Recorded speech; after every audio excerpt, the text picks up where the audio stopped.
Bonjour, donc aujourd'hui on va voir un chapitre qui est important pour le timing d'entrée en position dans un marché en tendance et j'insiste sur ce mot, sur un marché en tendance.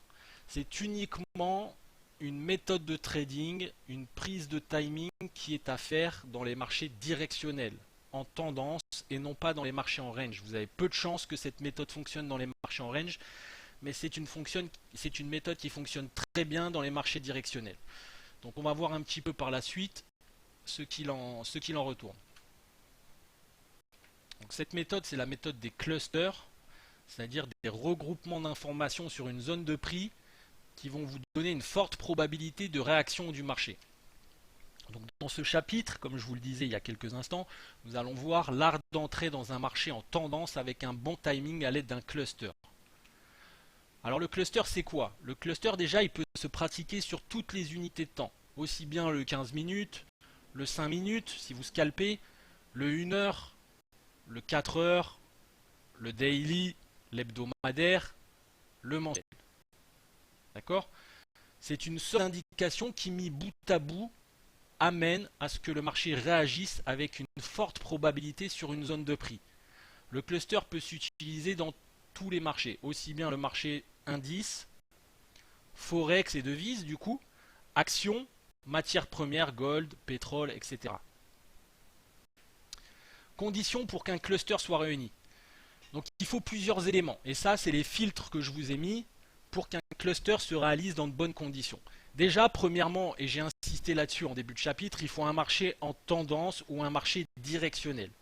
Je vous le répète, il ne faut pas me dire je prends un cluster dans un marché en range parce que probablement vous allez vous faire avoir. Donc il faut une tendance du marché qui soit claire, une direction. Soit une direction haussière, soit une direction baissière. Mais il ne faut pas un marché qui latéralise, ce qu'on appelle un marché en range. Donc ça, premier des filtres, marché en tendance. Deuxième filtre, il faut une bande de Bollinger plate ou fermée à proximité des prix et de la moyenne mobile 50. Donc on va voir par la suite, je vais vous montrer des exemples. Qu'est-ce que j'appelle une bande de Bollinger plate ou fermée à proximité des prix et de la moyenne mobile 50. Il faut une moyenne mobile 50, c'est la ligne bleue sur mes graphiques, qui soit pentifiée dans le sens de la tendance. Donc soit dans le sens d'une tendance haussière, soit dans le sens d'une tendance baissière. Mais il faut une moyenne mobile pentifiée, il ne faut pas une moyenne mobile 50 plate. D'accord? Un MACD 0 retard qui croise. Un break-up de bougie. On verra aussi ce qu'est un break-up de bougie. Et si possible, ce n'est pas une obligation, mais c'est un plus, un pullback sur la zone de neutralité du RSI. Ce n'est pas nécessaire, mais c'est mieux si vous avez un pullback sur la zone de neutralité du RSI, ça va venir encore conforter votre prise de position. Si toutes ces conditions-là sont réunies, vous avez un cluster qui peut se mettre en place. Donc, dans le slide suivant, je vous ai mis des exemples de clusters sur le marché du DAX 30, donc sur le marché des indices des 30 premières sociétés allemandes. Et qu'est-ce qu'on remarque? On remarque qu'il y a bien un marché qui se trouve en tendance baissière ici. Vous voyez, les plus hauts sont de plus en plus bas, les plus bas sont de plus en plus bas, donc on a bien un marché qui baisse. On a une moyenne mobile 50, la ligne bleue ici, qui est pentifiée à la baisse. D'accord? On a une bande de Bollinger qui est plate ou fermée. Alors ici elle est plate, ici elle est fermée, ici elle est fermée, ici elle est plate. Et on a bien une tendance haussière qui part dans l'autre sens. D'accord? On a un croisement MACD 0 retard. On a un pullback sur la zone de neutralité du RSI. Donc je vous rappelle que la zone de neutralité du RSI, c'est la zone des 50. C'est la ligne noire ici sur mon indicateur. Et on a bien l'indicateur qui revient faire un pullback, c'est un retour sur cette ligne. Pullback, ça veut dire retour. Ok? Donc on pullback sur la zone de neutralité du RSI. Donc je vais vous détailler ce que j'ai écrit. Comme nous pouvons le voir, les critères sont réunis. Il faut une tendance établie. Donc on a bien une tendance baissière, puis une tendance haussière. D'accord? Le cours doit venir à proximité de la bande de Bollinger et de la moyenne mobile 50. Le cours des prix, donc c'est-à-dire les prix, c'est les chandeliers, il vient à proximité. Il ne vient pas forcément toucher. Il peut toucher, mais ce n'est pas une obligation. Vous voyez, ici, ça touche la bande de Bollinger. Ici, ça ne touche pas la bande de Bollinger. D'accord? Ce n'est pas une obligation qu'on touche la bande de Bollinger. C'est mieux si on la touche, mais ce n'est pas une obligation. La MM50 doit être quantifiée. Ici, on a bien une MM50 qui est quantifiée, qui est baissière, et ici, on a bien une moyenne mobile 50 qui est montante, qui est haussière. D'accord? C'est la ligne bleue, je vous le rappelle, hein, la moyenne mobile 50. Et la MACD doit croiser rouge pour un cluster baissier et verte pour un cluster haussier. Donc on a bien ici le MACD qui croise rouge. Vous voyez, les histogrammes sont rouges pour un cluster baissier. Et on a bien un cluster haussier ici avec un MACD qui croise vert. D'accord? Donc comme je vous le disais, c'est pas une obligation, mais ça renforce le signal si vous avez un pullback sur la zone de neutralité du RSI et du 50. Donc ici, je vous ai zoomé un exemple. C'est un cluster mensuel sur le marché du DAX 30 allemand. Donc vous voyez, le cluster, il est ici, hein. Donc on va le détailler ensemble et on va reprendre tous les éléments et les filtres que je vous ai notés. D'accord? Donc premièrement, on va aller voir ce qu'il faut et on va le détailler ensemble sur le graphique. Donc premier filtre, dans les conditions pour un cluster, il faut un marché en tendance dans le sens du cluster. D'accord? Donc si on reprend le graphique, on voit bien qu'on a un marché en tendance haussière. C'est clairement haussier, on a des plus bas de plus en plus haut et des plus hauts de plus en plus hauts. D'accord? On a une moyenne mobile 50 qui est quantifiée à la hausse. D'accord? C'est le deuxième filtre. Vous voyez, une moyenne mobile 50 quantifiée dans le sens de la tendance. La tendance est haussière, donc il faut une moyenne mobile 50 quantifiée à la hausse. Il faut une bande de Bollinger plate ou fermée à proximité des prix et de la moyenne mobile 50. Donc on a bien une bande de Bollinger et une moyenne mobile 50 qui sont à proximité des prix. Je vous ai dit, on ne touche pas, ce n'est pas une obligation, mais la bande de Bollinger elle est bien plate ou fermée. Elle est fermée ici dans ce cas-là. D'accord? Une moyenne mobile fermée, c'est ça. Là, elle est fermée. Là, elle est ouverte, la bande de Bollinger. D'accord? Là, elle est plate. Ok? Donc il faut une moyenne, donc il faut une bande de Bollinger fermée ou plate. Donc le filtre est bon. On continue. Il faut un MACD 0 retard qui croise et un break-up de bougie. Donc on va voir ce qu'est un break-up de bougie et si possible, mais ce n'est pas une obligation, un pullback sur la zone de neutralité du RSI. Donc on va revenir sur l'exemple. Donc ici, on a bien un break-up de bougie. Donc je vous explique ce qu'est un break-up de bougie. Un break-up de bougie, c'est tout simplement une cassure des plus hauts, puisque là on joue la hausse, de la bougie qui précède et la bougie qui a utilisé, qui est apparue quand on a croisé verte sur le MACD. Donc là on croise vert, on a un marteau, donc une forte mèche, donc un assèchement des vendeurs, c'est-à-dire que les vendeurs en fait ont continué à pousser et puis ils ont été rebutés par le niveau, puisqu'il y a un fort niveau de support ici, on le voit, hein, toutes les mèches ici. Et donc on va attendre tout simplement pour rentrer, et je vous ai mis la flèche, cluster mensuel, entrée ici, derrière il s'ensuit une hausse de 3580 pips, donc c'est pas 3000 pips à chaque fois, hein. Là c'est un cluster mensuel, donc c'est du swing trading, ça va durer plusieurs mois, puisque chaque bougie est une bougie mensuelle ici, donc vous voyez que ça dure même presque, à mon avis, plus d'un an à se mettre en place, mais 3580 pips, c'est pas rien quand même. Donc entrée du trade ici, break-up de la bougie, donc sur cassure des plus hauts, donc on rentre pas là, hein. On rentre quand on casse ici. D'accord? Et ensuite, on va aller chercher les objectifs. Donc les objectifs, c'est quoi? On va les voir après. Donc le déclenchement du trade se fait lorsque la MACD 0 retard croise vert ou rouge en fonction d'un trade short ou long. Donc là, on est dans le cas d'un exemple où on a un cluster haussier, donc on va attendre un croisement de la MACD 0 retard qui est vert, hein, donc on a bien le croisement vert ici sur l'histogramme. Et lorsqu'on break la bougie antérieure, donc la bougie antérieure c'est celle-là, d'accord? Donc on casse les plus hauts de la bougie ici, on rentre ici. Et éventuellement, quand on a un pullback sur la zone de neutralité du RSI, donc sur la zone des 50, c'est le cas ici. Vous voyez que le RSI revient sur les 50 et on pullback dessus. Ça veut dire un retour et on repart. D'accord? La prise des profits cette fois. Donc il y a deux écoles pour la prise des profits, c'est ce que je vous expliquais tout à l'heure. On a une prise de profit un peu conservatrice, sécure, c'est de viser en TP1 la MM20. C'est la ligne rouge sur mon graphique, on va revenir sur l'exemple tout à l'heure. Et le TP2, la bande de Bollinger opposée. Ça, c'est la première possibilité de gestion du trade. D'accord? Donc quand on regarde ici, on rentre là, ça fait un premier objectif ici sur la MM20. Vous voyez, boum, on vient juste toucher et derrière on corrige un peu. Donc TP1 touché. Donc TP1, MM20, c'est la ligne rouge ici. Hein. Donc on rentre ici, boum, TP1. TP2, bande de Bollinger opposée. Bah, le TP2, il est ici.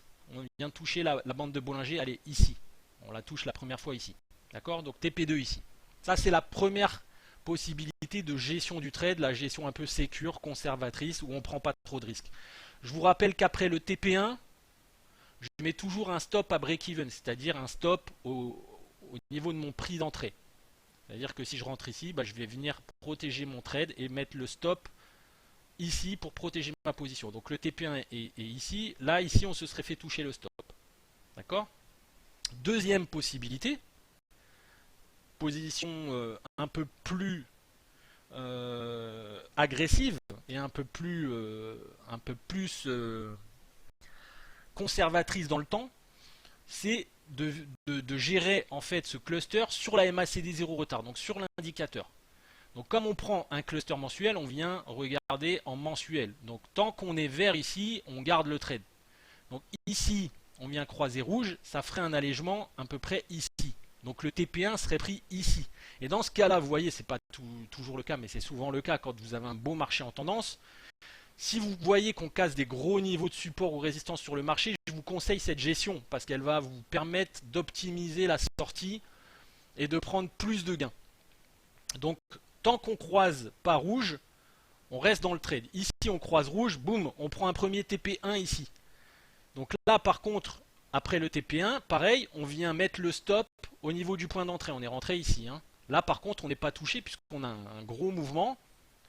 Donc le trade est sécurisé, on a pris une partie des bénéfices ici. TP2, quand on clôture sous la moyenne mobile court terme, la moyenne mobile court terme c'est la moyenne mobile en turquoise ici. Là on fait une clôture en dessous, boum, sortie du trade. TP2 ici. Ok? Donc ça c'est la deuxième possibilité de gestion du trade. Après c'est à vous de voir si vous êtes plutôt dans une psychologie de prendre des bénéfices rapidement ou de prendre des bénéfices et de tenter un mouvement un peu plus long. Il faut aussi regarder en corrélation avec le marché. Si on casse des gros niveaux, qu'il y a un gros mouvement directionnel qui peut se mettre en place, je vous conseille plutôt de la gérer au MACD. D'accord? Vous allez optimiser vos sorties. Le déclenchement du trade. Donc le positionnement du stop maintenant, c'est pareil, il y a deux écoles. Soit vous positionnez un stop de manière agressive sur le marché, donc un stop très court, soit vous allez positionner un stop un peu plus long et donc il va falloir adapter votre levier parce qu'il va être un peu plus large votre stop.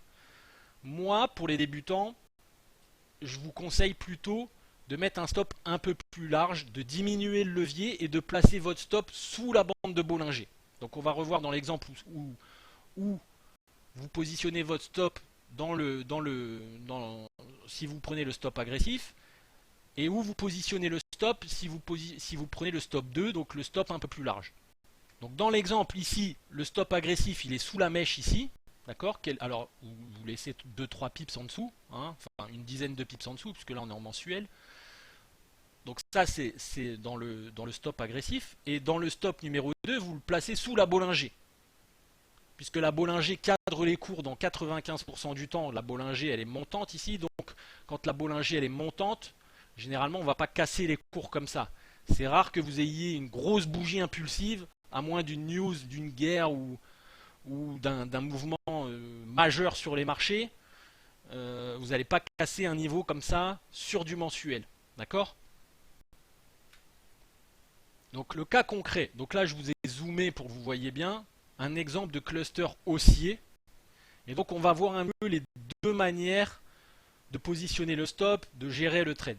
Donc là, on est bien dans cet exemple. On constate que les critères du cluster sont réunis. Pourquoi? On a une bande de Bollinger qui est fermée ou plate. C'est le cas ici, elle est plate, la bande de Bollinger, d'accord? On a les bandes de Bollinger qui se mettent à plat. Donc, premier critère, il est bon. La moyenne mobile 50, elle doit être à proximité de la bande de Bollinger et pentifiée. c'est le cas. La moyenne mobile 50 est proche de la bande de Bollinger, elle est quantifiée à la hausse. On doit être dans un marché en tendance. On est bien dans un marché en tendance haussière. D'accord? On n'est pas dans du range. Ok? On doit avoir une MACD 0 retard qui croise verte. Ici, on a bien la MACD 0 retard qui croise verte. Ok? On a l'histogramme qui passe vert. On était rouge, on passe vert. On a un break-up de la bougie précédente. Donc, un break-up de la bougie précédente, c'est quoi? Là, on a le croisement de la MACD 0 retard qui croise verte. D'accord? On va attendre de casser les plus hauts de cette bougie. Ici, parce que c'est là-dessus qu'on a croisé vert. D'accord? Donc, on rentre ici, au niveau de la flèche, sur la cassure des plus hauts. D'accord? Et le stop, il est positionné ici. Donc, sous la Bollinger ou vraiment sous les plus bas ici, si vous avez un stop agressif. Moi, je le mets là, sous la Bollinger. Je préfère parce que au moins j'ai la bande de Bollinger qui protège mon stop. Donc, c'est un élément de plus pour repousser les cours. Ok, je préfère adapter mon levier, avoir un levier un peu moins fort. Et après, c'est à vous de voir. Première possibilité de prise de profit. Une prise de profit rapide, TP1 MM20. Boum. La MM20, elle est touchée. Je remonte mon stop au niveau du point d'entrée. Ok? Donc je suis rentré ici. Le TP1 est touché. Je remonte mon stop ici. Je ne suis pas touché. TP2, bande de Bollinger opposée. Bande de Bollinger opposée, fin du trade. Terminé.